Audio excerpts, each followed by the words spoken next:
Então, quando eu tinha 12 anos, eu decidi que ia ter uma empresa chamada Daedalus. Coloquei isso na cabeça, se a gente conseguir fazer com que essas pessoas que aprenderam na Daedalus dessa forma humanista de ver a tecnologia continuem divulgando isso, mesmo que em outras empresas, eu acho que aquele menino de 12 anos conseguiu cumprir o seu sonho.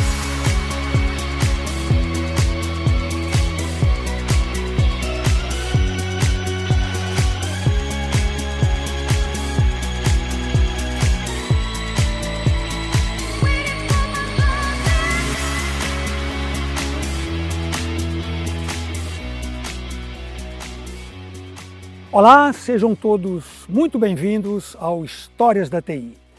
Através de conversas realmente informais com empresários e executivos do setor, a gente faz uma viagem pelo tempo para que você fique sabendo de quase tudo o que aconteceu nas tecnologias da informação, contadas por quem realmente faz acontecer a TI neste Brasil. Eu sou Miguel Petrini, sócio fundador do IT Fórum, e hoje tenho o enorme prazer de receber aqui o meu amigo Maurício Fernandes, sócio fundador e atual CEO da Daedalus. Maurício, seja muito bem-vindo ao Histórias da TI, gravado aqui diretamente dos estúdios do Distrito Itaqui. Miguel, muito obrigado. O prazer é todo meu, na verdade. Incrível estar aqui, é uma demonstração de que algumas coisas deram certo. Não é isso? Tanto para mim quanto para você, né? Sem dúvida. Para nós, né? Então, estou muito feliz de estar aqui, de verdade. Quero te agradecer muito pela oportunidade. Espero que a gente ajude aí o pessoal a entender um pouco dessa história. Com certeza. Maurício, muitíssimo obrigado. E o Histórias da TI faz umas fichazinhas aqui. É uma conversa totalmente informal, como eu falei, mas para a gente não esquecer de alguns tópicos, que você tem uma carreira artística brilhante, não deixa de ser artista. Vida de empresário é uma carreira artística, sem dúvida nenhuma. Né? E fizeram algumas, mas eu tenho aqui que começar pela sua família, né? Você é um jovem de 58 anos, casado com a Patrícia Mazaneto, que trabalha com você também já há muito tempo. Sim. A gente vai conversar sobre isso mais para frente. E pai da Ana Helena, do Felipe e do Matheus. 3 filhos. Por que empreender? Você se formou engenheiro na Poli, né? Eu também fiz algo parecido algum tempo antes de você, né? Como uma década antes. E resolveu empreender enquanto você estava lá dentro ainda. Sim. Por que TI? Por que empreender em TI, Maurício? Miguel, eu fui muito influenciado na minha infância. Os meus pais fizeram coisas incríveis pela educação dos filhos e uma delas foi estimular a leitura. Então, e aquela época que éramos jovens, né? Quer dizer, ainda somos jovens, mas... Né? Sem dúvida, sem dúvida. A gente era criança. Eu li muitos livros de ficção científica, que estavam super em alta naquela época. Isaac Asimov. Isaac Asimov, Arthur Clarke, esses caras todos, né? E eles contavam de um futuro tecnológico bacana, incrível. E eu falei, cara, eu quero ajudar a fazer isso. Olha só. Então, quando eu tinha 12 anos, eu decidi que ia ter uma empresa chamada Daedalus. Do Daedalus e Ícaro, etc., tem algo a ver? Olha só. E aí coloquei isso na cabeça, como bom filho de português, a gente persiste naquilo, né? E quase 50 anos depois estou aqui com esse sonho realizado. Eu não tinha, obviamente, aos 12 anos, a mínima noção do que eu estava fazendo, senão eu não teria feito, é claro. Eu acho que não. Hoje em dia... não é fácil, mas foi um sonho de infância que eu fui desenvolvendo, então decidi fazer um colegial técnico em eletrônica, justamente para orientar. Você partiu desde a parte técnica, isso. Então. Ó. E aí depois de engenharia de computação na Poli, na época era sistemas digitais, né? Mas engenharia de computação. Então você fez aquele Mapofei, ou já era uma... Era FUVEST. Então você é bem mais jovem do que eu, bem mais jovem. Muito mais. Então eu orientei minha vida para isso, com uma missão de vida, ter essa empresa, construir isso dessa forma. Mas teu pai é engenheiro também? Não, meu pai é de vendas. Meu pai é de vendas, trabalhou a vida inteira como vendedor, foi assim que ele criou 3 filhos e criou muito bem. sempre focado em educação, em leitura e tal, e devo muito a isso, E essa educação te levou a passar na Escola Politécnica da Universidade de São Paulo, obviamente. Era a única que meu pai conseguia pagar naquele momento. Tem esse detalhe.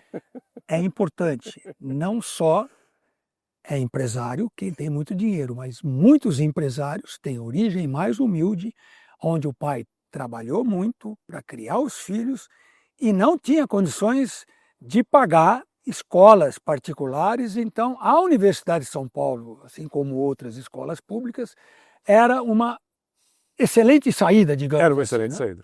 Eu lembro que eu passei primeiro no Mackenzie também e não podia fazer porque era absolutamente inviável economicamente. Mackenzie. Você sabe que eu fiz também escola pública, até porque naquela época, década de 60, a escola pública era a escola, né, no interior de São Paulo. E fui morar nos Estados Unidos, fiz um negócio assim, fora de propósito, na década de 70, mais precisamente em 71. Deve ter sido o primeiro a fazer isso. Olha, um doce. Não vou contar essa história aqui, a ideia é outra, mas ir para os Estados Unidos de 71 é como ir para a Lua hoje. A tecnologia toda que você desenvolve, implementa, todos os serviços que você faz, não existia naquela época. Claro. Era muito rudimentar e você ficava realmente totalmente fora do ar. Diferente de hoje, que todos vocês que têm parentes, filhos, viajando, acompanham no telefone, ao vivo, em cores, por essas tecnologias que nosso tempo era só nos desenhos animados, o Elroy. Dos Jetsons. Dos Jetsons. Perdidos no Espaço também. Que falava vendo a cara de alguém. Sim. E eu também queria fazer engenharia. Fui para lá, voltei me achando, né? Como eles dizem hoje, para fazer um vestibular para engenharia também. E você entrou em primeiro lugar no Mackenzie. Sabe em que lugar eu entrei no Mackenzie quando eu fiz o primeiro vestibular, assim que eu tinha voltado dos Estados Unidos? Eu não entrei no Mackenzie. A gente precisa às vezes dessas... Eu não entrei. Isso era o começo de dezembro. As minhas também. E eu que me achava, primeiro aluno da escola, etc., queria fazer engenharia e queria fazer na USP, lá em São Carlos, inclusive, que é onde eu nasci. Eu comecei a partir do dia 2 de dezembro até Natal, Réveillon, etc., o exame, o mapa feio que eu falei era só em janeiro, a estudar que nem um doido, aí eu entrei. Mas como é que é o cara entrar em primeiro lugar no Mackenzie, depois você entrou na Poli e foi fazer Poli, é isso? Sim, era a opção e acabou sendo uma ótima opção, né? A Poli ela tem uma visão mais acadêmica. Era esquisito eu falar que queria empreender lá dentro, eu não podia falar isso, parecia bem estranho. Nem para o professor Zufo, se você fez Poli naquela época, você deve ter... também estava lá, o Edson Freire. Edson Freire já estava fazendo o Patinho Feio. Então, o Wilson Rogério, todo esse pessoal. Então, eles me motivavam, mas o conceito da escola era formar acadêmicos, né?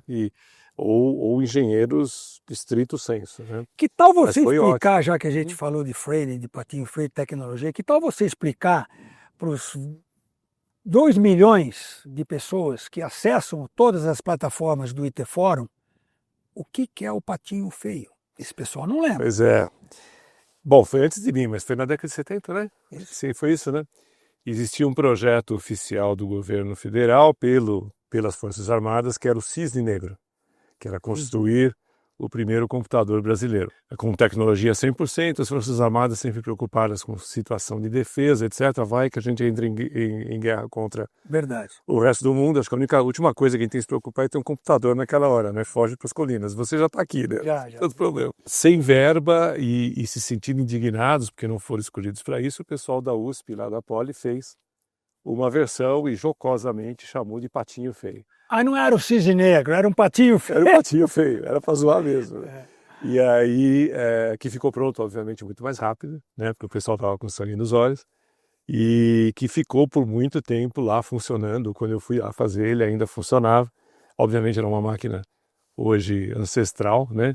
Mas foi o primeiro computador feito aqui. Patinho Feio. E essa visão, Miguel, é interessante como ela tem dificuldade de mudar. A academia brasileira continua tentando... desculpa, naquela época foi bacana isso, mas hoje reinventar a roda, não necessariamente isso é importante. Nós precisamos formar o pessoal hoje na faculdade para que eles utilizem bem as tecnologias que já existem. E assim a gente vai fazer melhor para o Brasil, ao invés de fazer, sei lá, uma nuvem brasileira, entendeu? A gente precisa fazer algo acima disso. A gente precisa agregar que agrega valor realmente, não simplesmente a infra bruta, isso. Você conhece de nuvem mais do que ninguém, a gente vai falar disso mais para frente. Chegaremos lá. Mas interessante. E então já existia essa mentalidade empreendedora, mesmo dentro da Universidade de São Paulo, junto com... entre os alunos, digamos assim, seus pares na escola? Não? Eu sempre, isso também é uma coisa que eu aprendi com a família, eu sempre fui uma pessoa muito responsável, né? Acho que isso, aliás, é um valor importante, né, Miguel? Acho que ser responsável. Então, eu falei, cara, eu tive um sonho, me parece uma coisa incrível, puxa, eu vou ajudar o mundo a ser melhor, eu preciso fazer isso acontecer, vai ter diversidades e eu vou fazer. Né? Então, poxa, entrei na Poli, fui um bom aluno ali, conheci pessoas extraordinárias na Poli, e depois o projeto de formatura, apoiado pelo professor Zufo na época, né? A gente abriu a empresa lá dentro, a Dédalus, junto com os meus colegas de formatura, e foi assim que a empresa surgiu em 89. Quer dizer, que o teu sonho lá, de criança, etc., dos, né? Que você me contou que você teve outro sonho também, que a gente pode falar disso mais tarde. Sim. Começou já dentro da faculdade, com colegas de classe? Sim. Olha só. E assim, a gente não tinha a mínima noção do que estava fazendo, né, Miguel? E assim, numa sociedade, você sabe disso, que você tem um sócio de longo prazo, você tem que ter complementariedade. Nós éramos 4 carinhas recém-formados na Poli que assistiram as mesmas aulas, que tinham mais ou menos os mesmos sonhos. A minha família não tinha as condições financeiras que os outros tinham, mas a gente mais ou menos curtia as mesmas coisas. Muito parecidos demais, digamos assim. Então, assim, a gente não tinha todas as habilidades necessárias nem para começar. E veja, é uma época que não existia a palavra startup, né? Nem venture capital. Nada, não, aí que tá, não tinha dinheiro no Brasil para nada. Verdade. Eu sei, eu comecei a empresa em 91 também, eu sei como é que... Você tinha que ter dinheiro para pagar os impostos. Total. E se você precisasse de dinheiro no banco, era caríssimo. Não, nem pensar. Então você tinha que achar uma atividade que fosse autogerenciada ou se tivesse algum dinheiro para começar aquela aventura. Com um patrocínio? Não, eu não tive eu tive um trabalho, eu trabalhei na Proceda, né, que depois virou, hoje é um pedacinho da Tivit, né? A Proceda, eu trabalhei lá e eu economizei dinheiro, na época $15 mil, era uma fábula. E obviamente que naquela época você não era casado e não tinha os 3 filhos que você tem hoje. A vida era mais barata, Então, mais barata. Então isso ajuda. Comecem cedo, o quanto antes de ter muitas obrigações familiares, que depois fica sempre mais complicado. Começou na hora certa, Maurício, com certeza. E aí com 21 anos, com 21 anos, 22 anos... Você já estava formado nessa idade? Sim. Nossa Senhora. Com 22 anos eu estava abrindo a empresa. Olha só. 18 de outubro de 89. Aí a formatura foi em 90. E de lá para cá descobri que eu não sabia nada. Errei um monte. Como é que foram os primeiros anos, saindo do zero, sem aquele V0, para usar um termo de engenharia, né? Aquela velocidade inicial, ou seja, aquele empurrão dado por quem quer que seja? Então, a gente começou fabricando as placas, que era dos pedaços importantes para a formatura. Então, eram umas placas para PC, placas gráficas, que melhoravam muito a capacidade dos PC XT da época, né? E a gente ficava soldando essas placas, já não dava mais para ficar dentro da Poli, então a gente alugou uma garagem. Porque me falaram que abrir uma empresa numa garagem dá certo, né, legal? Só esqueceram de me contar que tem que ser na Califórnia. Aqui em São Paulo. Tem que ser no lugar certo, não é? Você vê 4 marmanjos numa garagem entrando e ficando lá o dia inteiro, você começa a imaginar tudo. Tudo. Aqueles caras menos que vão ser a Apple um dia, uma HP, né? Algo parecido. Pois é. Então, a gente alugou esse espaço e ficamos ali soldando essas placas, esperando que alguém ligasse pra gente querendo comprar. A gente não tinha a mínima noção de que a gente era absolutamente desconhecido e não tinha internet para você fazer isso. Então, eu lembro claramente, Miguel, um dia que eu me reuni com os outros 3 sócios, falei, gente, a coisa está preta, a gente está aqui, já temos um estoque enorme de placas, ninguém vem comprar, né? Não sei por que ninguém vem comprar. Vocês estavam produzindo para estoque, né? Isso. Não sob encomenda. E produzindo software para ela e tudo mais. Eu falei, gente, um de nós vai ter que virar vendedor dessa empresa. Miguel, sabe aquela hora que você fala uma coisa e as pessoas assim dão uma desconversada do tipo, não é comigo? Né? Porque você falar para o engenheiro da Poli, né? Que ele vai ter que ser vendedor? Não. Não, você imagina. Aí os outros três assim, né? Porque realmente não fazia o mínimo sentido. Falei, gente, meu pai foi vendedor a vida inteira. E eu aprendi umas coisas, vendo como ele fazia e tal. Pode deixar que eu vendo. Eles, nossa, parece que eu tinha falado uma coisa bem pior, né? Então eu ia vender meu corpo naquele momento. Nossa, Maurício, você tem certeza que você vai fazer isso? Maurício, eu entendo muito bem. Quando eu formei em engenharia, 10 anos antes de você, eu formei em 77. Se eu falasse para minha mãe que eu ia ser vendedor, eu já sabia a resposta. Você estudou na USP para ser vendedor, meu filho, vai fazer alguma coisa, entendeu? Então, mas alguém precisava vender, né? Alguém precisava... Na verdade, não era só vendas, né? Era tratar do negócio. Um negócio em si. Afinal, eram só 4 marmanjos ali, desempregados, numa garagem. Alguém precisava pensar no negócio, não só em ficar soldando as placas, né? E foi assim que tudo começou a dar certo. Mas eu voltando um pouquinho sobre os sonhos, né, da sua infância, qual outro sonho que você tinha? Você nasceu já, quero ser engenheiro, quero ser empresário, ou você teve alguns outros sonhos mais... Ficção científica, e na minha geração... Dentro da ficção científica que você estava falando. O homem tinha chegado na Lua, aquela coisa toda, etc. Espaço. Né? Então, passava Jornada nas Estrelas na TV. Esse... Star Wars eu fui ver no cinema, o primeiro, episódio 4, na verdade, né? Então eu falei, cara, o futuro vai ter essas naves, vai ter tudo isso, né? Então eu vou entender desse assunto e decidi entender profundamente. E aí, felizmente, eu sempre fui autodidata, é uma coisa que é super importante a gente ser, né, Miguel? Fundamental. E aí eu comecei a entender muito de astronomia. Entendia. E a curiosidade, né? Sim. Isso você tem que ter curiosidade para ir atrás dessas coisas, né? Então... E responsabilidade com aquele seu sonho, né? Sem dúvida. Porque Foco, né? Exato. Tem que focar naquilo lá. Então, outro sonho era trabalhar com exploração espacial. Os primeiros desenhos da Dédalus eram de satélites que eu ia lançar. Você conversou um pouco com o Elon Musk, por acaso? A gente lê os mesmos livros. A gente lê os mesmos livros, cara. Mas, enfim, cada um, felizmente, no meu caso, foi para um caminho diferente, não é mesmo? Mas é muito aquela mística que havia naquele momento, de que haveria um futuro no século XXI, onde a gente estaria explorando os planetas e com computadores e que a civilização ia ser totalmente diferente, etc. E era um sonho ingênuo, né, Miguel? Porque o que a gente fez no século XXI foi muito mais que isso. Sem dúvida. A gente está gatinhando ainda na exploração espacial, ainda tem muita coisa para acontecer, mas a gente transformou a civilização, e estamos lutando para transformar, de um jeito muito melhor do que simplesmente ter tecnologia por aí. Né? Nós estamos transformando efetivamente a civilização com o bom uso da tecnologia quando a gente consegue fazer isso. Entendeu? Eu falo muito com os empreendedores, Maurício, e você é um exemplo único disso. 30 e poucos anos já? 36 anos já, né? 36 anos. Eu tenho 34, né? Desde que começamos, em 91, você começou em 89, verdade? E porque o Itaqui, o nosso grupo como um todo, além do IT Fórum, que você conhece muito bem, já participou de vários, etc., que já são 27 anos fazendo o IT Fórum. Começou na ilha de Comandatuba, fomos para a Praia do Forte, Trancoso. Sim, sensacional. E criamos uma comunidade da qual a gente se orgulha mesmo muito, porque o IT Fórum não é nosso, o IT Fórum é da comunidade de tecnologia da informação que vocês todos fazem parte, né?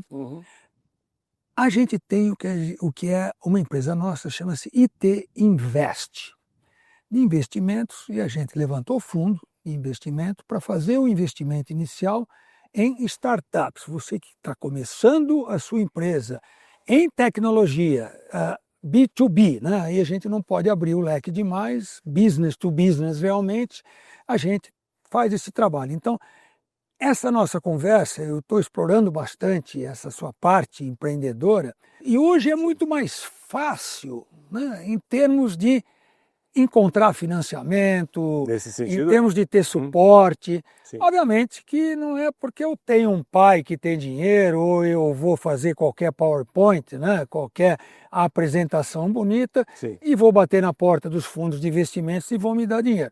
sabemos que não é assim. Sim. Mas por isso que eu gosto de explorar um pouco essa parte. E eu adoro falar sobre isso também. A gente precisa ajudar a moçada aí a não cometer os erros que cometemos, né? Cometam outros, né? É verdade, exatamente. A Dédalus, vamos focar um pouquinho mais na empresa que ela já está fora da garagem. Você já está... continuou com os 4 sócios? Não.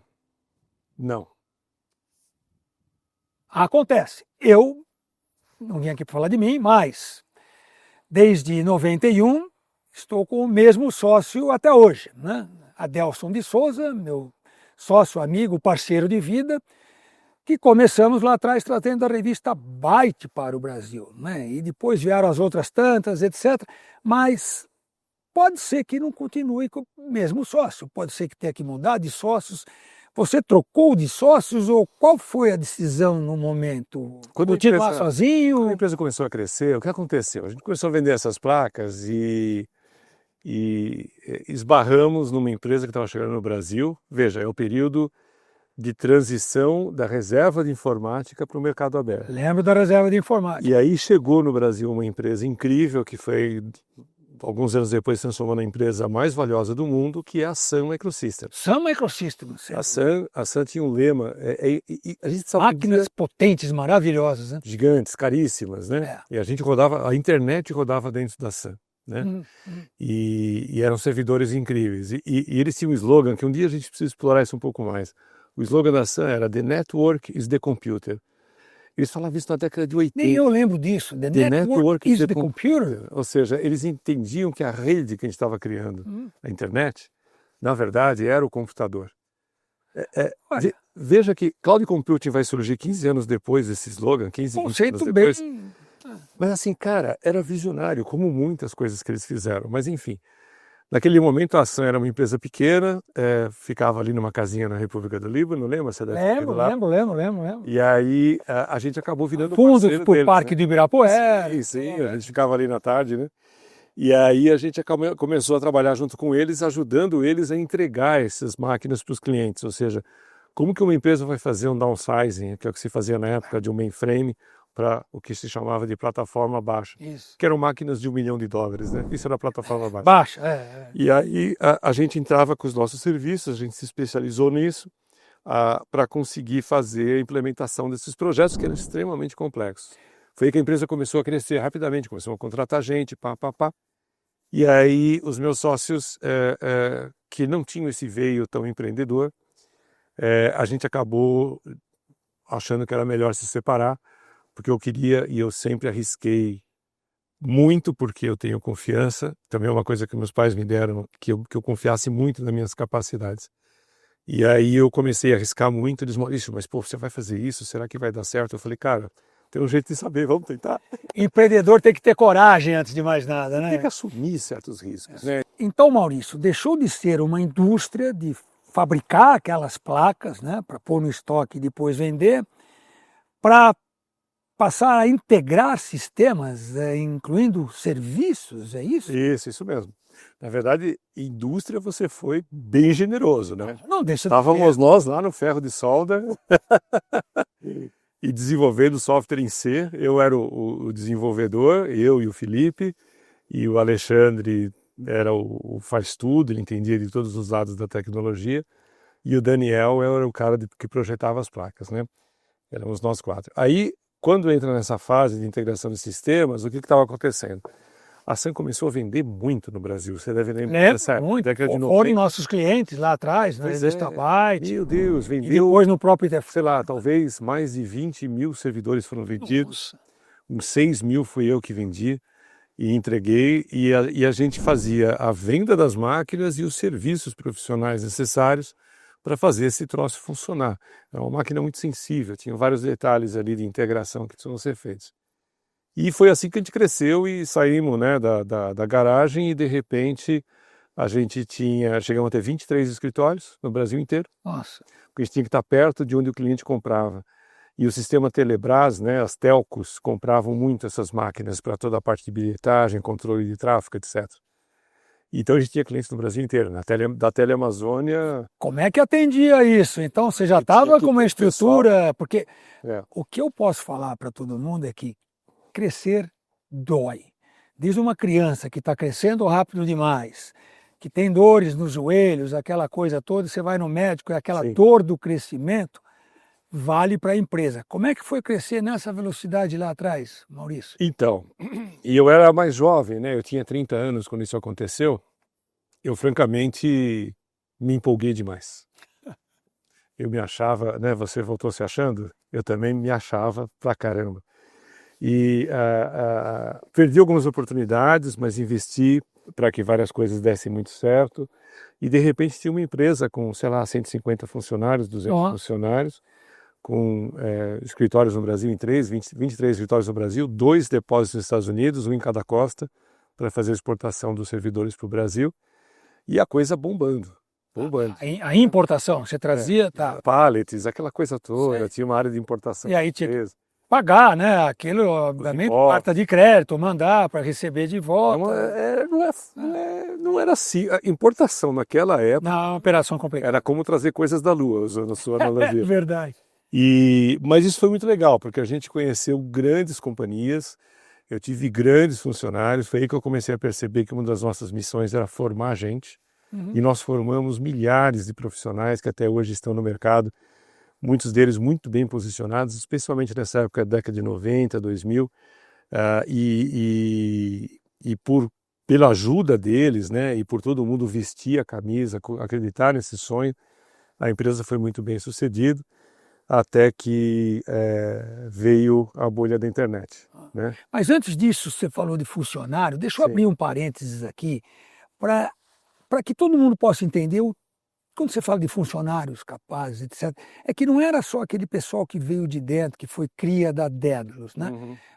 Até onde eu me lembro, você teve pessoas que foram presidentes de outras empresas, né? Altos executivos que trabalharam em grandes multinacionais e que foram trabalhar contigo. Sim. Eu conheci pelo menos uns 3 deles, né? Dario Borali, João Alves, Joãozinho, o grande Luke Dolenk, Luciano Dolenk, pessoas com uma história de sucesso na IBM, em outras empresas, na própria Sun. Na Sun, na Microsoft, verdade. E o que levou esse pessoal aí para a Daedalus se juntar a você? A gente sempre representou uma empresa que era diferente do mercado, né, Miguel? E a gente ainda é. A gente é uma empresa que realmente trata as coisas como sendo uma corporação, uma empresa com processos sólidos. É uma empresa de dono, mas é uma empresa organizada, que tem ética, uma ética muito forte. Governança. Obviamente, uma grande governança. Então, isso não só atrai clientes, cada vez clientes melhores, como pessoas também. Quando a gente abre uma vaga no mercado, hoje aparece centenas de pessoas querendo trabalhar. Então, e tem vagas em aberto toda hora. Então, assim, a gente conseguiu fazer algo diferenciado. Muita gente acha que a Daedalus nem é brasileira. Vocês têm uma operação grande no Brasil. Eu falei, sem dúvida, vocês têm uma operação grande no Brasil. Acham que é uma empresa americana e tal. E estar tão perto de empresas como a Sun, depois Google, Amazon, etc., né, conforme a história foi passando, sempre me trouxe boas ideias e atraiu pessoas a trabalhar em um ambiente que tinha as vantagens dessas empresas, mas tinham mais liberdade de atuação, né? Quando você é executivo de uma grande empresa americana no Brasil, fica mais amarrado um roteiro, né? Entendi. E ali não, a gente estava criando. E a empresa continua crescendo, então sempre tem a oportunidade de desenvolver. Voltando, desculpe meu parênteses aqui. Não, legal, tá indo bem assim. Você falou das mudanças, né? Porque você passaram e veio a bolha da internet, você estava comentando. Pouco antes da bolha da internet, junto com o Dario, que você citou, a gente decidiu investir em data center. Nós estamos falando de 1999. 99. Não tinha ninguém olhando isso. O bug do milênio explodindo naquela época. E a gente criando... Para quem não sabe o que é bug do milênio, o Maurício vai explicar. Quer que eu explique agora? Por favor, depois você continua. A gente tinha tão pouca memória nos servidores no século XX que a gente economizava, assim, imagina um computador com 1024 bytes. Eu já programei numa máquina como essa. Aliás, um desafio intelectual e tanto, né? Sem dúvida. Porque, assim, cada coisinha que você faz, de repente você está consumindo toda a memória. Então, a data, o ano, a gente guardava só com 2 dígitos, os últimos 2. Então não era 1985, era 85, porque está óbvio que era 1900. Tudo corria bem até o ano 2000. Então o que acontece no ano 2000? Imagina que uma coisa termina no ano 2000, mas ela começou em 1998. Quando esse seu software vai fazer a conta, dá um número negativo, dá 00 menos 98. Então dá um número negativo. Verdade. E aí, obviamente, buga tudo, né? Como é que a máquina ia lidar com isso? O bug do milênio, né? Especialmente softwares desenvolvidos em COBOL tinham essa característica, né? Porque eles vieram de uma escola de programação onde as máquinas tinham pouca memória. As máquinas tinham muita memória nessa época, ou tinham memória suficiente, mas os programas continuavam fazendo a lógica só com 2 dígitos, né? Então... E a bolha da internet para complicar mais ainda, né? Logo depois, né? Foi um período só de surpresas, né? Então, eu achava que a Odisseia era em 2001, não, foi o... 2001 aconteceu tudo errado, né? As torres, a falta de energia elétrica no Brasil, não sei se você lembra disso. Eu se lembro. Né? No governo Fernando Henrique. O mundo inteiro percebeu que, nossa, a gente precisa corrigir esse software, senão vai parar avião, aeroporto, energia elétrica, vai parar tudo. Então tinha um pânico muito grande, francamente exagerado. Sem dúvida. No dia H nada aconteceu, mas muita gente gastou milhões de dólares para reescrever um monte de coisa. Comprar máquinas novas, instalar SAP. A SAP teve muito sucesso na época no Brasil. Oh, verdade. Porque era uma forma de fazer a modernização contra o bug do milênio, era jogar fora o seu aplicativo antigo e usar um ERP. A TOTOS também se beneficiou bastante na época, né? O Laércio e a SAP. E a gente criando o data center em 99, no meio de toda essa confusão que estava acontecendo. Então era uma correria no mercado, todo mundo, não, mas eu preciso implementar, preciso corrigir meu código e vir as consultorias mais variadas. E a gente, no meio de tudo isso, a gente criou o data center, né, que é um espaço físico onde você guarda os servidores, não guarda não, eles ficam ligados. Era um SOSAN já naquela época. Não, tinha máquina Intel, já tinha de tudo, né? As máquinas Intel já estavam dominando o mercado. Sem dúvida, né? A Sun ali já estava rateando porque era uma máquina espetacular, só que muito cara, né? Não era bem um mainframe, né? Que não. Isso o IBM continuava a dominar. Sim. Mas para a internet funcionava super bem. A Sun, como era uma máquina que a parte de rede, lembra? The Networks the Computer. The Networks the Computer. A parte de rede da Sun era espetacular. Então ela funcionava muito bem para conectividade e mesmo para processamento de um e-commerce ou coisas do tipo. Então a gente falou, bom, a gente já vende máquina Sun. A gente também de vez em quando compra alguns servidores Intel. Vamos criar um data center que é o quê? Um local onde a gente vai operar essas máquinas. Nós vamos colocar elas em racks e nós vamos operar e os clientes vão comprar capacidade de processamento nelas. E é um negócio extremamente complicado, porque não é um cliente, a gente chegou a ter uns 300 clientes ativos no data center. Todos os e-commerces do Brasil começaram com a gente. E o CAPEX todos feito pela Abertos. Feito por nós, porque como a gente tinha estoque de máquinas e tudo, o econômico disso mais ou menos fazia sentido. Desde que não tivesse uma bolha. Então a gente começou, veja, Vale do Rio Doce foi cliente nosso na época, Pão de Açúcar, Americanos.com nasceu com a gente, né, o Pedro Dondo, o pessoal lá. Então a gente rapidamente, esse data center começou a crescer muito rapidamente, a gente tinha centenas de servidores físicos lá, né, máquina Sun, era uma barulheira aquele local, e ali era uma máquina literalmente de prestar serviços de processamento. Aí vem a bolha da internet, que foi o quê? As expectativas muito altas, né, dessa modernização através das .com, que eram as startups da época, começou a se perceber que isso não tinha lastro nenhum. Aí uma das empresas faliu e aí rapidamente... Foi um dominó, né? Todo mundo teve problemas que sobreviveram, como a Amazon.com, por exemplo, estão aí até hoje super bem. Mas deixou muita gente perdida no meio do caminho. Põe super bem nisso, né? Matérias recentes mostrando o tamanho que está a Amazon fora. E a importância, né? Outro dia, num evento com clientes da AWS, né? Eu falei, gente, eu quero que vocês fechem os olhos e imaginem como seria o mundo sem a AWS. Verdade. Se não tivesse surgido a AWS e a revolução de cloud computing, onde mesmo que a gente ia estar? Porque precisou alguém de fora do mercado aparecer, para provocar o nosso setor de TI. Mas aí, com a bolha da internet, a gente entrou numa crise muito profunda, nós e a Sun também, porque a Sun vendia para esse mercado.com, para o mercado da internet nesse momento.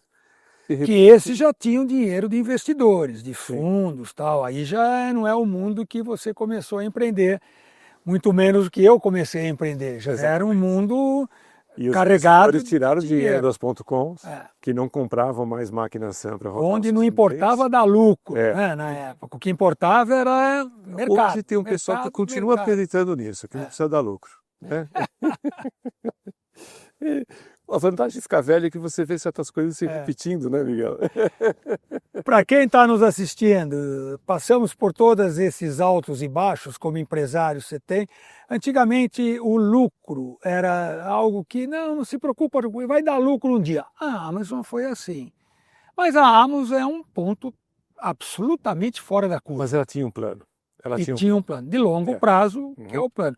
Mas se não tem um plano de longo prazo, você ter rentabilidade é fundamental para qualquer startup, para qualquer negócio, seja em tecnologia ou seja lá o que for, né, Maurício? Se não dá dinheiro, como você paga as contas? Verdade. Né? Quer dizer, o mundo hoje é muito pragmático. Ninguém vai investir se você está só torrando dinheiro, né? Então, há momentos onde existe uma exuberância meio irracional, né, no mercado financeiro, e aí começa a aparecer um dinheiro mais fácil, mas não é o que está acontecendo hoje. Hoje as pessoas estão muito pragmáticas e eu gosto muito quando está assim, porque você consegue ter conversas de valor e não de imaginação, né? E, bom, aí eu acabei vendendo o data center, né? A UOL acabou comprando o data center e me foquei aí em serviços, porque vender máquina ninguém queria. Data center eu não conseguia mais suportar. Mas a integração não tinha espaço, porque você precisava comprar, vender a máquina. Né? Exato, mas aí que tá, mas ninguém mais queria comprar a máquina Sun, porque era uma máquina cara, Intel tinha acendido, verdade. Entendeu? E aí o nosso... Não era mais aquele XP, né, 80, 86, os processadores da Intel ficaram poderosíssimos. Muito. Então o mundo mudou bastante aí nesse interim. E aí foi nessa época que eu comprei a Primesys, da Primesys TI, que era uma empresa da Portugal Telecom. Da Portugal Telecom, lembro dos portugueses, verdade. Já faz 20 anos que eu comprei essa empresa. Nossa, tem tudo isso. Para me focar em serviços profissionais de TI, né? É que a Primesys, me corrija se eu estiver errado, eles patrocinaram o Interforum por muitos anos. Sim. O Antônio, o Paulo Pessoa, todos aqueles portugueses que lá estavam, né?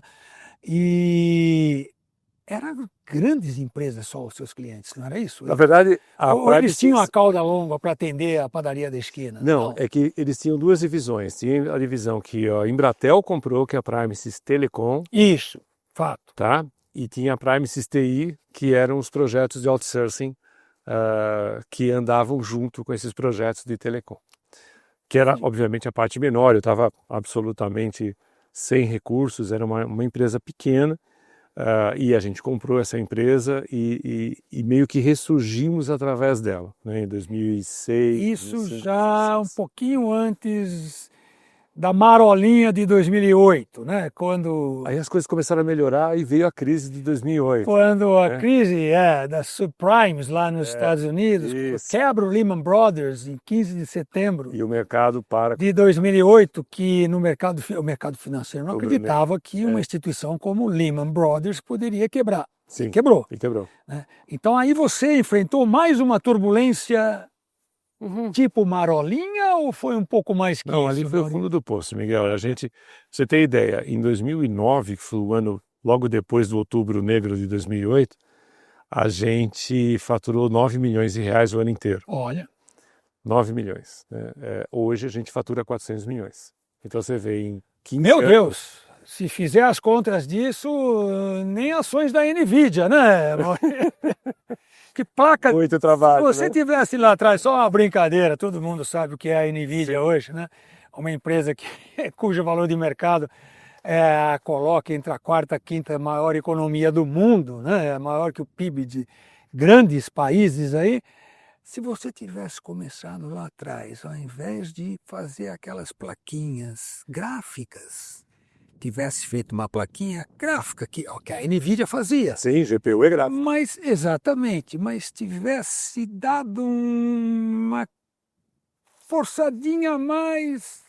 Aí que tá, Miguel. Eu acho que é assim, cara. Estaria nos trilhões de dólares como está O ponto não a é, Nvidia hoje? o ponto não é tecnologia, né? O ponto é que o Brasil se tornou viável como um mercado para tecnologia, para empreendedores de tecnologia, bem depois do que eu comecei.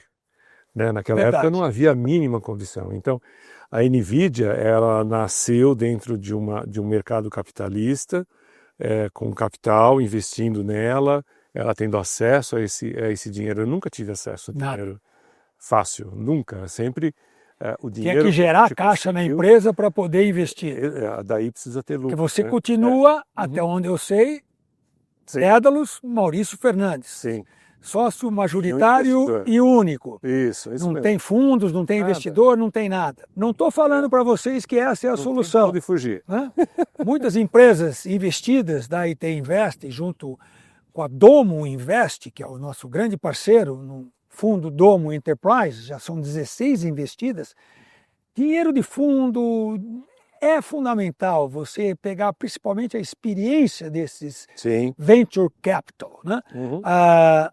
Mas naquela época não tinha nada, né? Sim. E você continua um ponto fora da curva, porque continua sozinho, sem nenhum fundo, sem nada. A gente consegue tocar as coisas. É claro que tem muitos conselheiros e pessoas que ajudam, né? Estou dentro de um ecossistema importante aí no mercado, mas é uma empresa que está independente desde sempre. Turbulências, falamos de algumas já, né? E altos e baixos todos temos, obviamente. Qual foi o próximo, depois da bolha das subprimes nos Estados Unidos, daquele 2010, você já saiu decolando, aí você achou a nuvem para valer, você achou a AWS. Conta isso para a gente, Maurício. Em 2009... a gente, como eu disse, a gente estava bem mal, dívidas caras, né? Porque no Brasil os juros é muito alto, dívidas caras, dívidas, na verdade, na época, impagáveis, né? Tecnicamente, qualquer contador diria que a empresa tinha falido.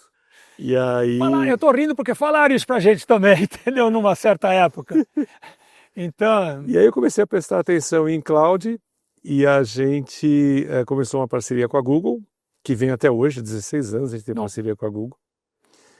E logo depois a Google tinha só a parte de SaaS, né? A parte de software como serviço. E aí o que aconteceu? Em 2010, começo de 2010, alguns clientes que tinham sistemas naquele data center que eu vendi, voltaram para mim e falaram: Maurício, você me vendeu junto. E a UOL é uma empresa de volume, elas não entendem a especificidade do meu projeto. Então elas não conseguem dar o atendimento que vocês davam. Eu falei: cara, lamento, como você mesmo disse, eu vendi, eu não tenho mais o data center. Não, mas não era o data center, era o serviço.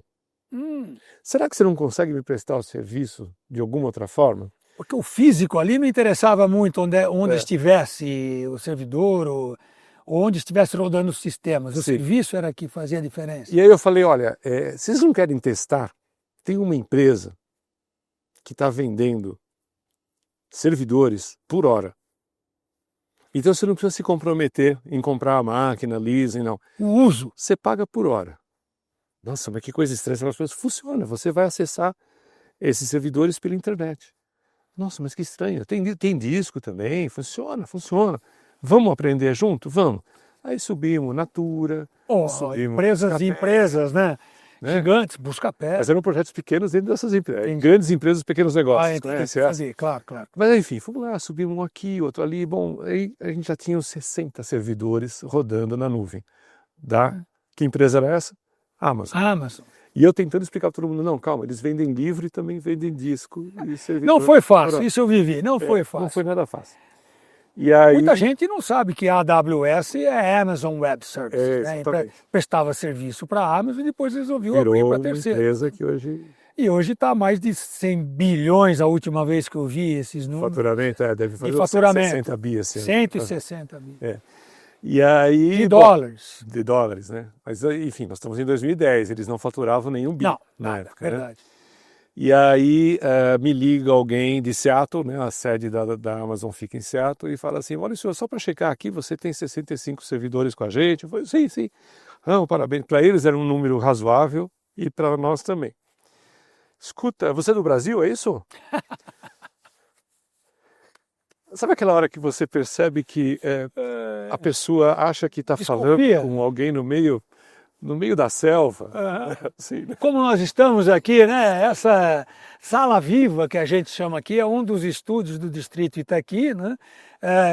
Que se você olhar lá para trás você vai ver onde está o nosso que a gente chama de celeiro, né? Sim, ali acontece a parte de educação, inclusive muitas outras coisas, os eventos, o Itefórum na Mata, e o próprio Itefórum, a equipe trabalha ali, mas aqui nós estamos realmente como esse americano pensou de você. Ele pensou que era isso, só que ele não achou que eu estava vestido assim. Entendi. Ele achou que estava circulando pelas árvores. Né? E eu pensei, esse cara não tem ideia, né? Eu falei, cara, você não tem ideia do potencial que tem aqui. Posso ir aí? Aqui? Em Seattle? Eu vou. Peguei o avião, fui. E cheguei lá, ainda a AWS era uma empresa pequena, era um andar num dos prédios da Amazon.com. Sei. Tinham só algumas centenas de pessoas. E aí conversei com eles, expliquei o mercado brasileiro. Francamente, isso acabou motivando eles a priorizar o Brasil no crescimento que eles iam fazer mundial. E aí, um ano depois, eles abrem operação no Brasil, com data center e tudo, etc, etc. Então, isso é uma coisa legal e eu acho que é importante a gente nutrir esse tipo de coisa, né? Até hoje, muita gente na Amazon lembra dessa história, que obviamente fico repetindo, que eu tenho muito orgulho dela, e se sente muito grato por a gente ter empurrado aquele momento, não só em Seattle, mas no Brasil também. Então comecei a divulgar, comecei a respirar essa empresa, né, enquanto eles não tinham estrutura alguma no Brasil. 2011, 2012, fui junto com eles ajudar a abrir o IT Forum junto com eles em 2012. Lembro. Espacinho desse tamanho lá no canto. E aí começou a crescer, porque de repente todo mundo viu que era um ovo de Colombo essa história de cloud computing, porque você poderia ter sistemas com inúmeras vantagens que você não conseguia ter antes dos data centers físicos, né? Então, especialmente de flexibilidade, mas também redução de custo e várias outras coisas, né? E a resistência dos clientes? Naquele momento foi terrível. Onde eu me lembro, cara, eu vou levar os meus dados sensíveis, estratégicos. Tem gente que ainda pensa assim. Sério? Não, de vez em quando aparece. É mesmo? Até os bancos estão na nuvem, Maurício. Pois é. E eu achei que... Nosso rico dinheirinho está em algum lugar do mundo. É que mais investe dinheiro em nuvem são os bancos. É incrível, né? Então, você deve lembrar antes aqueles mainframes, aqueles data centers enormes que os bancos tinham aqui no Brasil. E de repente isso começou a virar e você vê o Itaú e o Bradesco indo para uma matriz tecnológica que cloud é a única ou a principal infraestrutura que eles utilizam hoje. Então, só que não são só eles, né? Você me disse que vocês estão com 800 clientes. Sim. Só no Brasil ou já? Não, a gente ganhou outros. A gente tem Argentina e Chile também. Estamos começando a expandir pela América Latina, pela Colômbia, Costa Rica. Então a gente tem uma demanda disso, não só, obviamente, por arquitetar a nuvem, mas também de migrar e de fazer a sustentação, né? Porque a nuvem tem um defeito, Miguel. Não conta para ninguém, viu? Se você que está assistindo. É muito fácil você ter desperdício na nuvem. Sim. Porque as coisas são tão fáceis, estão na altura de um clique. E aí você fala, eu vou também colocar mais essa maquininha aqui do lado. Entendi. E esse outro serviço aqui custa quanto? $1 por hora? Baratinho. Só que o reloginho... Só que $1 por hora dá R$5.000 no final do mês. Verdade, certo? Verdade. Então, a gente faz um trabalho hoje muito grande de conscientização dos clientes para terem uma boa governança de custos para poder usar a cloud do jeito certo, senão ela fica muito cara. Né? Entendi. Então, esses trabalhos de sustentação são fundamentais para que a gente consiga garantir que os clientes funcionem bem. E é aí que a gente aprendeu a ajudar o mercado corretamente, é o principal trabalho que a gente faz. E o quanto Deixa eu perguntar uma coisa que Débora Oliveira, nossa diretora aqui de conteúdo, que você a conhece, Sim, a gente há muitos anos, Uhum. perguntaria para você, ela é a jornalista, nossa editora. Eu não sou jornalista, sou engenheiro, como você sabe, empreendedor, é outro. Isso aqui é uma conversa de engenheiro, é isso? Conversa de engenheiro, mas quanto desse faturamento todo que você falou está no Brasil e quanto está fora? Só para ter ideia o quanto que essa internacionalização está significando Ela começou a fazer no sentido faturamento da Dédalus. durante a crise da Argentina. Porque o que aconteceu? No final do governo anterior... 2004, 2005? Não, agora, a mais recente. Essa crise é recente. Porque a Argentina, como o Brasil, tem crise... É verdade, porque 2004, 2005 eu vivi quando a gente quis fazer uma de nossas revistas. Sim. Compramos a CRN da Argentina e horrível, quisemos levar a Information Week que a gente fazia. Muitos de vocês devem ter lido, assim como a Byte Magazine lá atrás, para a Argentina. Era uma crise e tinham falado que estava no fundo do poço. Eles continuaram cavando o poço. Muito, muito. E é uma pena, porque é um país extraordinário, um povo incrível. A gente tem uma experiência no mercado lá, é um mercado muito maduro, sabe? É muito interessante. E tem alguns estereótipos, mas quando você começa a fazer negócio na Argentina, você descobre um local muito interessante para fazer negócios e um mercado que é carente do conhecimento que a gente tem. Mas a gente começou no final do governo Alberto Fernandes e pouco antes do Milei. Ali sim a coisa estava muito ruim e as empresas abandonaram a Argentina. A gente ficou sozinho no mercado. Quando você fala empresas, as multinacionais ou algo... Multinacionais, empresas de integração do sistema, de serviços gerenciados, etc. Potenciais concorrentes nossos. Sim. A gente ficou sozinho, então os clientes vieram a nós, a gente deu um salto, correndo todo o risco no mundo, porque a desvalorização do peso foi brutal, né? Antes de falar desse teu plano para 2030, né, Sim. que é importantíssimo a gente saber o futuro, né? São histórias da TI, mas não só...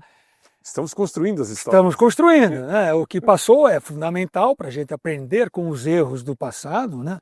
Principalmente o empreendedor com os seus altos e baixos. Mas você já falou de alguns altos, alguns baixos e já vi que a resiliência é algo fundamental para o empreendedor, né? Qual foi o que aconteceu, por exemplo, na pandemia com a Dédalus? Você passou desapercebida? Eu estava falando... A gente ouviu falar recentemente, né, de empresas que na pandemia quase foram à bancarrota, né? É o que aconteceu com a Dédalus? Então, Miguel, a gente chegou em janeiro de 2020 com uma posição financeira que a gente nunca tinha tido na empresa. Boa ou ruim? Boa? A gente estava muito bem. Antes da pandemia? Semanas antes de tudo acontecer. Março é o que arrebentou, né? Tudo. Tá. Então, janeiro até, a gente fez a reunião anual, falamos, gente, nós vamos arrebentar, esse ano vai ser incrível, etc, etc. Aí veio todo mundo em casa, aquela coisa toda, fechando todos os estabelecimentos. A gente teve, de um lado, coisas boas acontecendo, porque acelerou muito a transformação digital das empresas. Elas precisavam prover serviços digitais para funcionários e para clientes, que passaram a comprar eletronicamente. Então, para a gente dobrou de tamanho durante 2020 até 2022, mas trouxe muita coisa ruim, né? Não vou nem falar dos problemas de saúde, as pessoas que morreram. Isso é a catástrofe. O moral das pessoas foi horrível. A gente fazia uma reunião geral. Quem não perdeu um ente querido? Não, a gente perdeu funcionário. Então, essas coisas, a gente está esquecendo um pouco dela, até o processo, né, de cicatrização, né? Mas foi muito ruim, né? Acho que a gente não pode esquecer alguns aprendizados naquele momento. E aí, do ponto de vista de time, o que eu falei, gente, nós vamos nos dedicar a fazer com que o time se mantenha unido, né? E fazíamos reunião todo dia, no final do dia, reuníamos todo mundo, na época 100 e poucos funcionários, e a gente ficava conversando, batendo papo, discutindo o que estava acontecendo abertamente com todo mundo, etc. Depois ficou só uma vez por semana, hoje é uma vez por bimestre essa reunião que a gente faz. Mas para acolher as pessoas, porque as pessoas estavam realmente muito assustadas, né? E o problema é que os clientes tinham uma necessidade de implementação de tecnologia, muitas vezes, inviável. Preciso disso aqui para ontem, porque senão a empresa... Então isso também trouxe o senso de urgência mudou totalmente, né? Trouxe muita insegurança. Muitas empresas precisavam de capital, Alguns setores foram profundamente afetados, nós tínhamos muitos clientes, ainda temos, eu gosto muito desse setor, o setor de viagens. O setor de viagens no Brasil é um setor que está se desenvolvendo de uma maneira muito interessante. Então é um setor que ficou sem grana. Setor de eventos, que Setor de eventos. o nosso IT Forum, que Então, fazia tudo pronto para o evento presencial. Não, ninguém pode encontrar com mais ninguém, aí é que entra a criatividade. Você Muitos fez de vocês, online. online. Isso, Muitos de vocês legal. devem ter participado do IT Forum at Home. Foi Com legal. as ferramentas todas de videoconferência, Sim. a gente conseguiu fazer do limão uma limonada, como dizem. muito Usar a criatividade para É. aproveitar a oportunidade que todas essas grandes crises também trazem uma oportunidade, né? E Foi acabou o caso trazendo, da né? Daedalus? Foi o caso. Quer dizer, a gente saiu fortalecido, de caixa não, porque a gente teve que ajudar os clientes. A gente teve... Miguel, eu tive que socorrer 47 clientes. Socorrer assim, eu não vou conseguir pagar, tá bom. Continuo usando. Eu me viro aqui. Deixou... Né? Então, e isso num volume de milhões de reais, né? Então, foi importante a gente ter feito isso. Eu acho que vários clientes reconhecem que a gente os salvou, mesmo empresas médias e grandes, e a gente também deu a nossa contribuição técnica com o nosso conhecimento naquele momento, né? Então a gente saiu da pandemia, digamos, em 2023, mais ou menos, né? Bastante fortalecido, já com uma presença internacional mais relevante e com um portfólio mais desenvolvido, aí não só pensando em cloud, mas em dados e inteligência artificial também. Você falou a palavra mágica, né? Conseguimos ficar um tempo você falar mesmo. Você falou a palavra... Não acredito, nós estamos conversando aqui há uma hora, não sei quanto, e não falamos ainda nem de AI, nem de AI, nem de Generative, nem de General AI, etc, etc. Mas você falou a palavra mágica que precisa falar, que eu brinco, falo sempre nos nossos episódios, que a gente faz a história do cartão perfurado dos mainframes, que é onde eu comecei. Sim. Né? Nos computadores da USP, você trabalhou no mesmo, era o Sim, IBM cartão 1130 com perfurado. cartão perfurado. Isso. Lá em 73 eu mexia com No isso. Centro de Computação Eletrônica. Isso, no CPD e aquela coisa toda, até a inteligência artificial. Vamos lá, inteligência artificial. O que isso significa para a Daedalus? Como é que vocês estão vendo essas mudanças todas? A gente está fazendo parte dela, né? Com as parcerias. A gente também é parceiro da Microsoft, da Google, da Oracle e da Amazon. Então essas parcerias nos ajudaram a se posicionar no mercado com as ofertas deles de inteligência artificial, que também precisam ser implementadas. Percebe? A gente está sempre fazendo a mesma coisa, ajudando as tecnologias a serem melhor utilizadas pelos clientes. E essas Big Techs aprenderam a confiar na Daedalus como sendo quem faz essa entrega. Devidamente customizada. Devidamente customizada e adaptada para cada realidade. Então hoje a gente tem dezenas de projetos de inteligência artificial que a gente está fazendo, os mais variados possíveis, projetos muito interessantes, onde, Miguel, eu sinto que pela primeira vez na vida a gente está impactando diretamente o negócio e não indiretamente. Explica melhor o que quer dizer isso, porque Maurício, por inteligência favor. artificial é uma inovação para o negócio, ela não é uma inovação para a TI. A inteligência artificial ela tem que transformar a forma com que a empresa faz as coisas, como ela atende os clientes dela, como ela toma decisão, como ela automatiza processos, como ela pesquisa, inova, etc. É empresa. E TI é apoio para isso. Então, hoje a nossa interlocução está com as áreas de negócio, junto, obviamente, com a área de TI, que é um processo, e vocês sempre no IT Forum sempre falaram bastante sobre isso, é um processo que está acontecendo talvez há uns 15 anos, né? Verdade. De a gente aproximar o profissional de TI do negócio e, de repente, o negócio é a tecnologia. Você vai num banco, o que é o negócio dele? A tecnologia. Sem dúvida.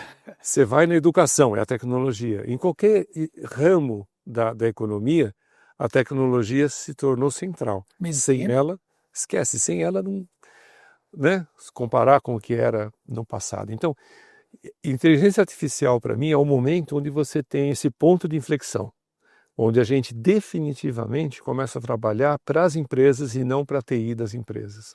nós prestadores de serviço. Como um parceiro da TI para ajudar o negócio da empresa. Sim, é isso? Exatamente.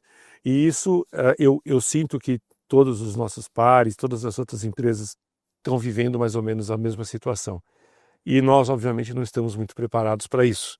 De vez em quando a gente comete umas gafes falando com o cara de marketing, o cara de vendas, o cara de operações, mas a gente já tem desenvolvido bastante solução para isso. Então a gente já consegue entender o que, sei lá, um hospital precisa com inteligência artificial, né? E isso nos ajuda a fazer projetos bem aderentes ao negócio. Me explica mais uma coisa. Voltei a consultar aqui nossos apontamentos para não esquecer nenhum dos dados, né?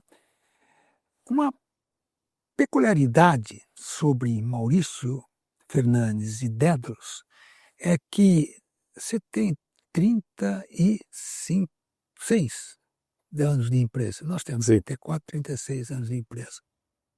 Num país onde as empresas duram muito pouco, é muito efêmero e pivotam, né, que é a palavra do momento, pivotar, sair de um negócio para outro. Obviamente que você não deixa de ter pivotado. Estou na minha quinta onda agora. Né, quinta onda. Eu falei de todas elas. Nós também fizemos isso, né? Começamos com a revista Byte, Olha só, lá em 91. Né? E hoje o Grupo Itaqui tem negócios que vão da educação, o IT Forum, obviamente, é o grande negócio. Estamos construindo aqui, isso é importante para todos, em cada episódio eu reforço um distrito verde de inovação e tecnologia no meio da Mata Atlântica, preservada, 90% dela preservada, e são mais de 1 milhão de metros quadrados aqui. Né? Para quem não é daqui, aqui em cima é a Aldeia da Serra, e descendo aqui embaixo, vocês ouvirem algum barulho às vezes aqui, são até alguns caminhões que passam na Castelo Branco, aqui em frente aqui a Eurofarma, Cacau Show, etc. E para lá tem uma cidade grande, São Paulo. São Paulo. São Paulo. Né? E essa mentalidade de que as pessoas são importantes bateu na gente muito forte para a gente construir não só ajudar as pessoas, como os nossos executivos ou quem já está, com uma parceria que a gente tem com a Singularity University, fazendo programas aqui, já fizemos cinco turmas do que a gente chama liderança de propósito, porque tem que ter um propósito por trás de tudo que você faz, e o propósito aqui, nesse nosso Distrito Verde de Inovação e Tecnologia, para os negócios, obviamente, que é o IT Fórum que está aqui, para as pessoas, que é fundamental, essa parte de educação toda. Você disse que sempre tem vagas abertas, então nós temos também uma parceria com a SP Tech, que ajuda a formação de técnicos e profissionais de tecnologia da informação, onde ele aqui estuda, vai trabalhar por aqui e vai poder até morar aqui um dia, um negócio totalmente inovador que vai transformar a vida de muitas pessoas. Né? E, obviamente, os planeta como um todo. Resumindo, são os negócios, são as pessoas e são o planeta. Nós temos um plano audacioso, eu comentei contigo, acho que você assustou, todo mundo vai assustar, que a gente pensa, obviamente que não estaremos aqui para ver, mas a gente pensa nos próximos 300 anos. Né? E o plano de imediato são os próximos 9 anos dividido em blocos de 3. Sim. Como é que é o futuro da Dédalus nesse momento? O de curto, médio e de longo prazo. Que legal. Bom, de curto é isso, é ajudar as empresas a utilizar a inteligência artificial da melhor forma. Isso significa não só as ferramentas de AI, como também dados, que está uma zona. Isso é verdade. Outro dia um cliente me falou, eu tenho um Data Lake, eu tenho um Data Lama. Né? Essa é boa. Data Lama. Então, a gente tem ajudado também a melhorar isso. E cloud, né? Cloud tem muita coisa que está acontecendo. Então, do ponto de vista, digamos, de curto prazo, é continuar formando gente. Nós temos uma necessidade muito grande de profissionais, ajudar a fazer a implementação desses projetos e ajudar nossos clientes a serem mais felizes. com o que estão fazendo. Esse é o curto prazo. O médio prazo, que é 2030, no Visão 2030, é a gente ter a relevância, o impacto que a gente tem no Brasil, ter em toda a região da América Latina. Então a gente vai expandindo, criando alguns hubs, já temos na Argentina, já temos no Chile, Colômbia vem em seguida, e assim a gente vai, de alguma forma, ocupando geograficamente toda a região e levando a expertise com conhecimento local de uma forma mais consistente. Longo prazo é realmente se transformar numa empresa líder em toda a região, estar pronta para a sexta, sétima, oitava onda que vão vir, né? E impactando cada vez mais gente, né? Eu também sou conselheiro da Escola da Nuvem, você já deve ter ouvido falar. Sim. É uma iniciativa que está formando milhares de pessoas todos os anos com conhecimento em cloud computing, dados, inteligência artificial. E ali também a gente tem essa preocupação. A gente precisa se preocupar em formar esse pessoal, como vocês fazem, a gente também. É uma forma de devolver, né, Miguel? Apesar de todas as dificuldades que a gente fala e brinca um pouco, mas a gente tem que ser muito grato com esse Devolver país, a sociedade, com essa sociedade, com todo o apoio que de alguma forma a gente teve, mesmo do governo, que muitas vezes tem a mão muito pesada. E de a gente se formou em escolas públicas, né? Não podemos esquecer. A vida inteira eu estudei em escola pública. E devolver isso de forma que os próximos consigam subir nos nossos ombros e ver mais longe, né? Então a gente tem que ter essa preocupação também. Ela me move bastante. Muito interessante, muito interessante. E a Daedalus em si, esse subir no ombro, achei magnífico, é isso mesmo. Para olhar por cima de um muro que está cada vez mais alto, você precisa ajudar alguém, né? E funcionar como uma escada, né? Para essa pessoa. Agora, obviamente que todos já devem ter perguntado para você se você vai abrir capital da Daedalus, se você vai vender a empresa, porque comigo, meu sócio Adelson de Souza, e com vários outros em vários mercados, já passamos por essas ofertas, digamos assim, ou questionamentos, antes de mais nada. Sim. Vocês têm esse questionamento dentro da Daedalus? Aparece sempre gente interessada, sendo claro, e dificilmente elas passam para a segunda reunião. Isso quer dizer o quê? Que o tamanho do cheque não chegou no valor que você queria? O cheque é alto, mas não é tanto valor. Não é o dinheiro? Não, amiga, eu deixo claro o seguinte, olha, primeiro que eu estou dando uma chance para os meus filhos, eu já falava, vou dar mais uma chance, pensa bem. Então tem a sucessão familiar prevista também. Não, mas eles viram coisas demais do pai, trabalhando demais e passando estresse, né, para chegar aqui. E isso assusta eles, mas não é mais assim, viu, filhos? Agora tá legal, tá fácil. Tem mais gente para ajudar. Mas assim, sempre que aparece algum investidor eu falo, olha, algumas coisas são fundamentais. A gente tem que continuar com os valores da empresa intactos. Isso aqui não é um projeto de curto prazo. Tem que ser como você, pensar em 300 anos, ótimo, também vamos. Então, não é comprar para vender para alguém ou fazer um IPO daqui a 2, 3 anos e essa empresa se perder, se diluir.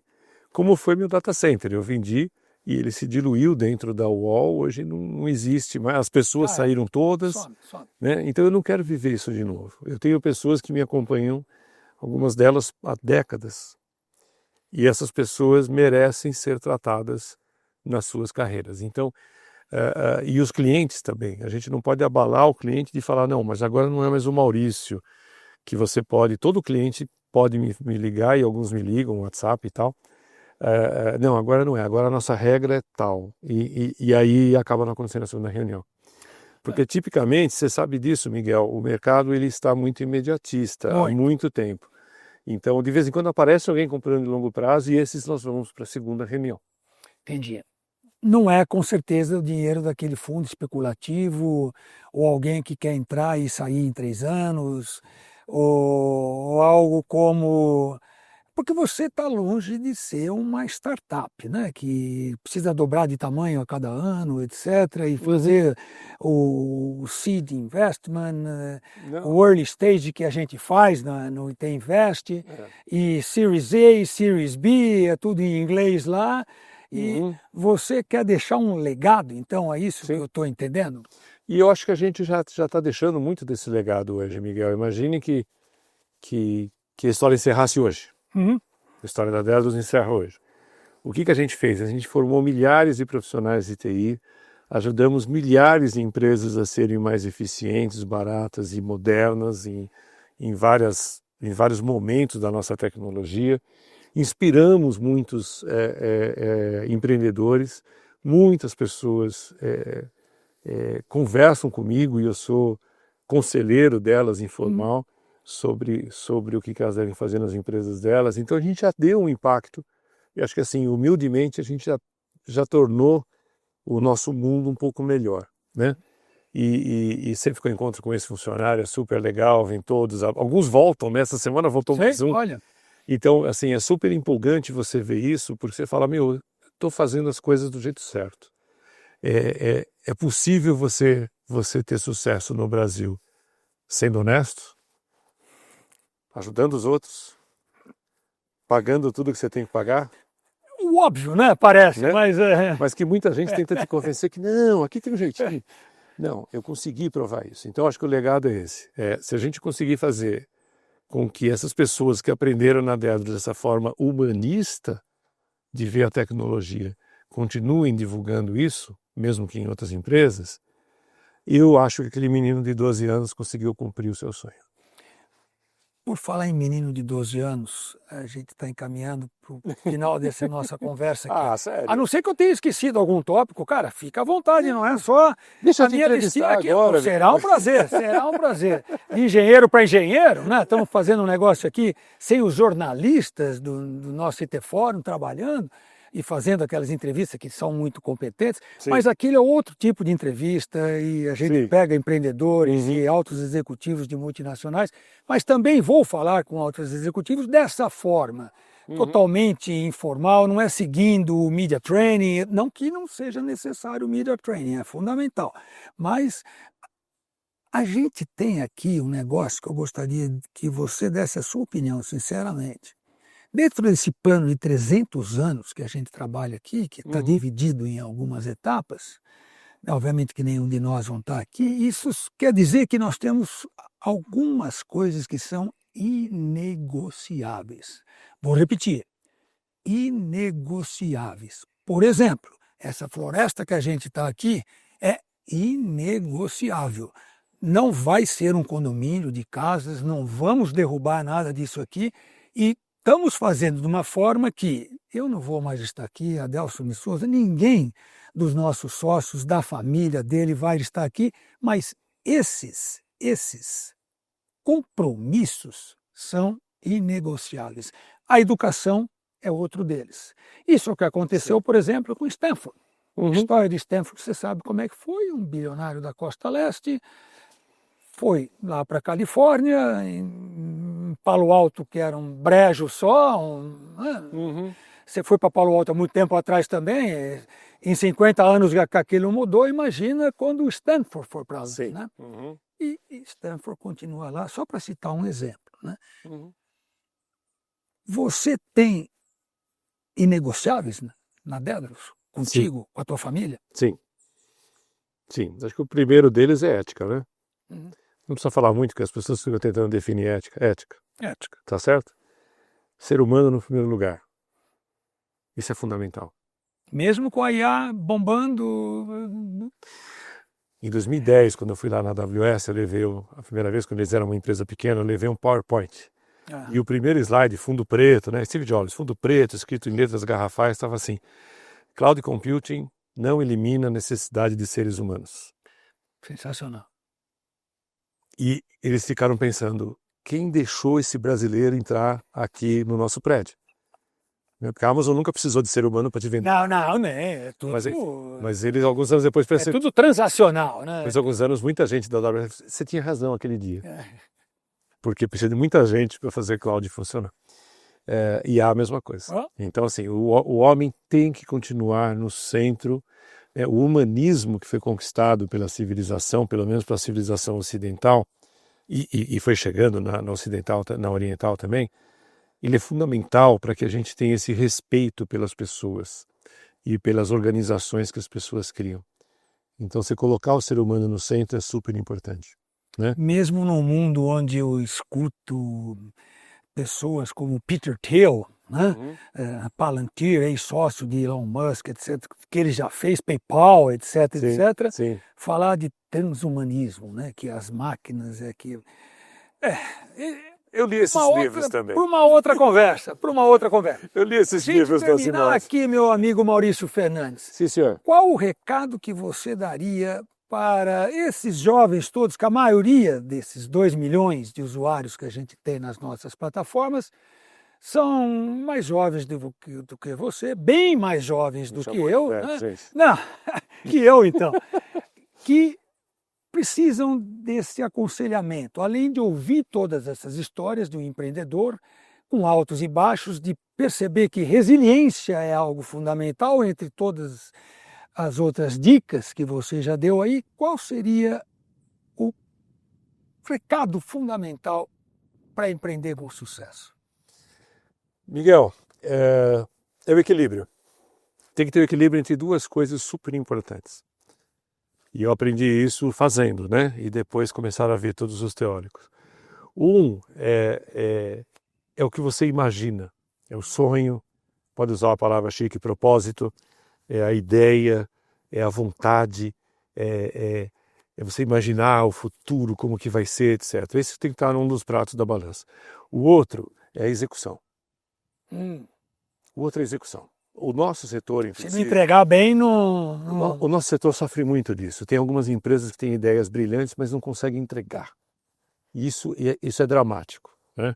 Então você precisa ter esse equilíbrio. E só fazer execução sem saber para onde você está indo não funciona. Na execução é importante você ter as pessoas certas, você investir na capacitação, você ter pessoas que conhecem esse sonho e que equilibram isso. E muitas vezes você vai ter que tomar uma decisão olhando para essas duas coisas ao mesmo lado e falar, tá, eu não vou abrir mão dos meus ideais, mas a execução eu vou ter que fazer desse jeito ou daquele, senão não vai dar certo. E com isso você vai ter esse equilíbrio. E esse equilíbrio é fundamental para que você consiga crescer sem esquecer, né, os sonhos iniciais, que claro que vão se transmutando à medida que você vai evoluindo, mas dando super atenção, com muita responsabilidade à execução. Por falar em sonhos, tenho ouvido há muito tempo e concordo plenamente com isso, Scott Galloway, professor Scott Galloway, da New York University, lá em Nova York, obviamente. Ele faz marketing lá, mas é um grande guru, já esteve aqui fazendo palestras no Brasil em vários momentos. Ele brinca que, ele sempre fala que o cara que chega para o jovem e fala, siga os seus, follow your passion, que é a palavra em inglês, siga a sua paixão, é porque ele já está bilionário, ele já não precisa mais do dinheiro, ele ganhou dinheiro fazendo coisas que ninguém quer fazer hoje em dia, ele brinca lá em mineração, em construção, etc, etc. E aí ele chega e fala, siga a sua paixão. E ele defende, para encerrar, só queria saber a tua opinião nisso, que você tem que seguir o seu talento. Ser empresário exige talento. Executivo também exige talento para fazer alguma coisa. Como eu te falei, se não fosse a tecnologia, minha filha que está voltando dos Estados Unidos, passou uns tempos lá, e na sua volta dos Estados Unidos, acabou atrasando o voo, etc, etc, e ela menor de idade, no aeroporto de Washington. Se não fosse a tecnologia, né, que a gente comentou aqui, de poder, quem estaria acompanhando ela lá, né, que teve que passar uma noite? Sim. Então, se você tem talento para a tecnologia, vai em frente. Porque seguindo o seu talento, que você tem talento para isso, chega aonde você, Dédalus, chegou. Seguindo só a sua paixão de ir para o espaço, funcionaria? Não, é por isso que eu te falei, eu acho que tem que ter esse equilíbrio, sabe, Miguel? Eu concordo com o Galloway, mas eu acho que é importante esse equilíbrio, né? E a gente está passando por um momento onde o talento ele tem que ser amplo, né? Eu acho que uma vantagem que fez a perenidade da Daedalus foi a gente abrir mão dos nichos que a gente trabalhava para conseguir acompanhar a tecnologia. E isso as pessoas tiveram que mudar os seus talentos para conseguir fazer esse negócio acontecer, né? Então você ter um conhecimento um pouco mais amplo que respalde esse seu talento é fundamental. Por isso educação é fundamental, por isso ter um conhecimento geral é fundamental para que você não se perca nas especificidades, né? Senão você não investe na continuidade, você investe no continuismo. E o continuismo é você ficar falando, é você envelhecer. A gente não envelhecer. Verdade. Quer dizer, a gente tem essa ilusão. Fisicamente não tem jeito. Aí é. Fale por você, Tom. Isso aqui está sendo filmado em 4K, cara. Não vai dar para esconder muita coisa, mas é. Mas assim, de verdade, você envelhece quando você não percebe a complexidade que tem os assuntos hoje no mundo. E que você tem que estar todo dia aprendendo, né? Quando a gente se formou, você primeiro ia estudar, depois você ia trabalhar. Sem dúvida. Eram 2 fases da sua vida. Não existe mais isso, Miguel. Não existe. Então, o talento tem que ser refrescado com novos conhecimentos, com novas aspirações, com novas vontades, todos os dias. E estudar. Lifelong learning. Exato.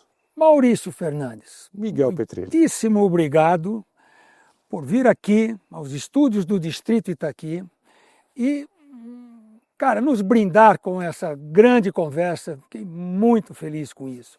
E a você que está nos assistindo e que vai poder assistir esse episódio a qualquer momento, em qualquer uma das plataformas do IT Fórum, muitíssimo obrigado de coração por estar conosco nesse episódio do Histórias da TI. E a todos, até o próximo Histórias da TI. Muito obrigado.